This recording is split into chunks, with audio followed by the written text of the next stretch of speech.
Boxing and to a man who is taking the heavyweight scene by storm in the United States.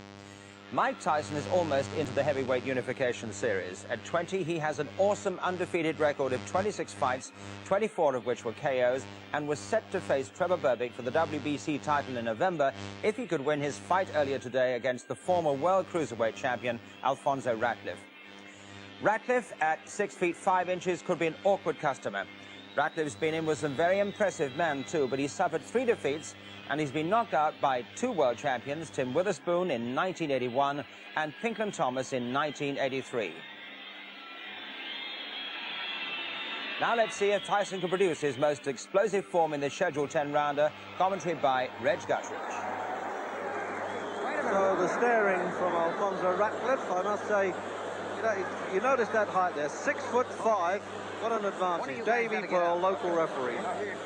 Well, then you better get out, Phil. Go. Come on. Now, listen to me now. Listen to me again, will you, Alfonso? Look at me. Look at me now, damn it. I want to talk to you. Remember what we said. Keep the fight clean, everything will be cool. First guy that messes up, it's going to cost him. Shake hands now and good luck to you. Well, very firm indeed, isn't he there, referee Davy Pearl? And there's the rundown again. 10 years, of course, in age and quite a bit in height there, as you can see. And indeed, 20 pounds difference in the weight. Alfonso Ratliff, former WBC cruiserweight champion of the world now. Can he score yet another one-round win or not here, Mike Tyson? He's had 15, remember, from 26.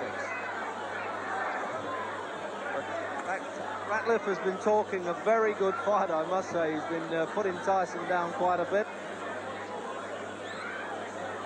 Just stroll in the ring there, Tyson, a real old gladiator. No socks, no robe, no fuss. Didn't even acknowledge the crowd. Let's get down to business. That's all he wants to do. So there it is, the man with the red stripes on his trunk's going to be on his bike for quite a while, use his height and indeed speed, it would seem, to keep out of the way of this man, because he's a bit dangerous at any time of the fight, but particularly at the start. Over Marvis Frazier, 30 seconds.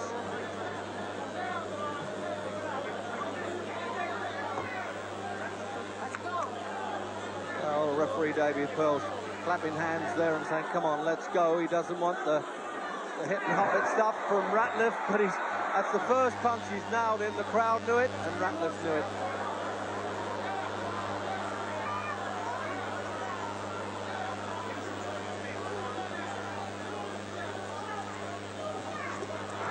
Oh, he's done him with a left hook to start with. And no, I don't know why he's not calling that a knockdown, really. It was a slip, but he also tripped over a left hook, I thought.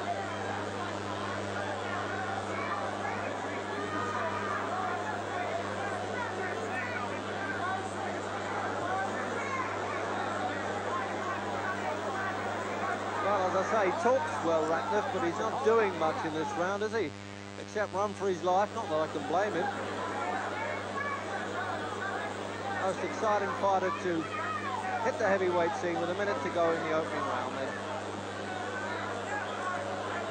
Really means business now that he's got this chance of being in this knockout series to unify the championship of the world.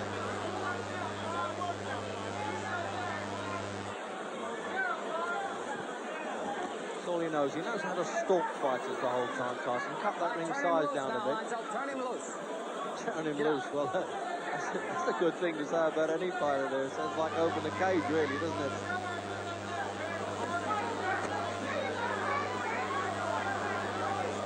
One or two people are saying, well, we've got to see Mike Tyson take a shot, but with the size of that neck, 19 inches, it's really bolted onto the shoulders. I'm sure he could take a punch all right.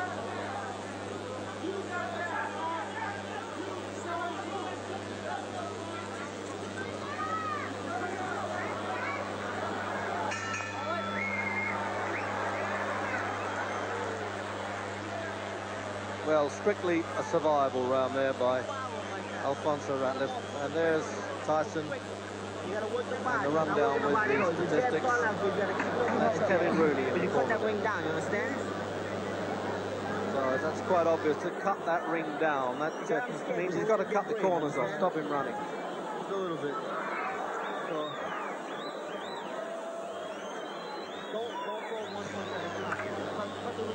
cut them down the right way. Understand? You're fine. You're cutting them down with your palm a little bit. Cut them down. Put the angle down quick.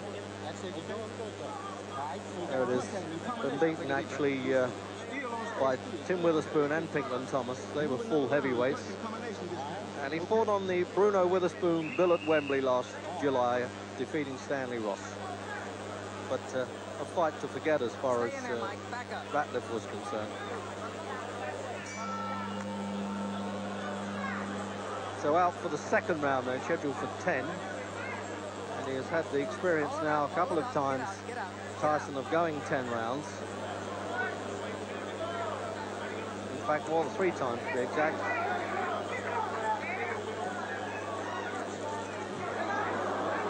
No, that's right. It went to the last round, Mitchell Green, so it was actually twice that he finished 10 rounds.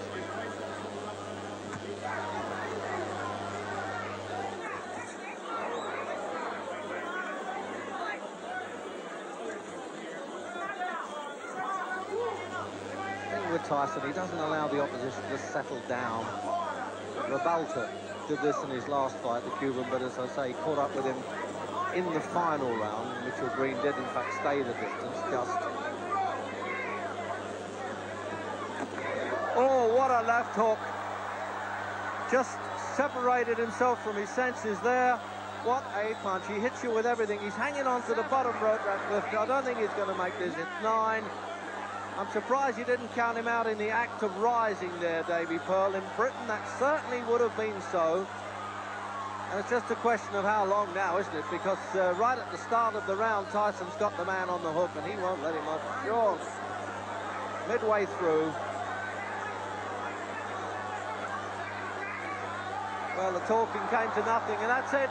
The referee should be in there now, as far as I'm concerned, because it's all over by the shouting. The right hand, there's no need for him to take this, and he stopped it as he hit the floor, and it should have been earlier. What a tremendous performance. Now, Ratliff doesn't get knocked over. Whatever you can say that he's only really a pumped-up light heavyweight, 14 stone 5 is no little man. And the way Tyson finished him really was awesome.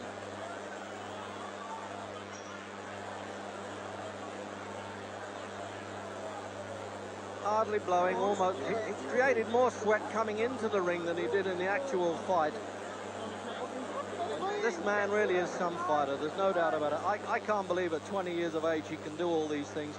And his aim, of course, is to win the World Championship in record time. His great pal then, Floyd Patterson, who was with his late great mentor, Customato, won it when he was 21.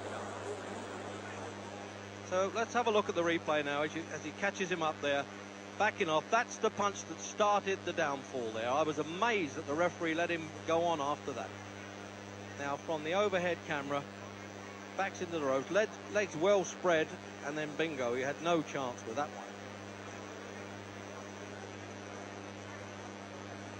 And the third angle, it's bad enough seeing it first time. Now that's the second time that he moved into him there. This surely was when it was all over and there was no point in him going on. He just didn't know where he was. Bravely trying to stand up. I give him credit for that. But as he hit the deck, the referee waved it all over.